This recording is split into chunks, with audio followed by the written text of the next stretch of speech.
এটা রেয়ার প্রজাতির গাছ লাগাইছি খামারে। এবার যে বৃক্ষ মেলা হচ্ছে, সেই বৃক্ষ মেলা থেকে বাংলাদেশ বন বিভাগের স্টল থেকে অনেক অনুরোধ করে তাদের কাছ থেকে একটা কর্পূর গাছ আছে। কর্পূর গাছ বন বিভাগের কর্মীদেরকে অনুনয় বিনয় করে এই কর্পূর গাছটা এনেছি। নামমাত্র দাম নিচ্ছে মাত্র 30 টাকা। সম্মানী দিত না, আমার অনুরোধে আর আগ্রহে তারা দিয়েছে। এই পাতা ছিঁড়লে কর্পূরের ঘ্রাণ আসে।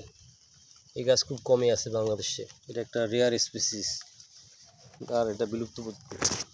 এরপর আরও 2টা গাছ আনছি। সেই গাছ 2টা হচ্ছে লোহা কাঠ গাছ।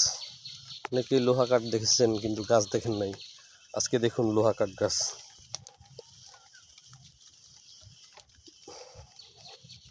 এই যে লোহা কাঠ গাছ, সাইজে খুবই ছোট, কিন্তু আশা করি দ্রুতই বড় হবে। এই যে একটা শাল গাছ, এখানে আরেক দিকে লাগিয়েছি।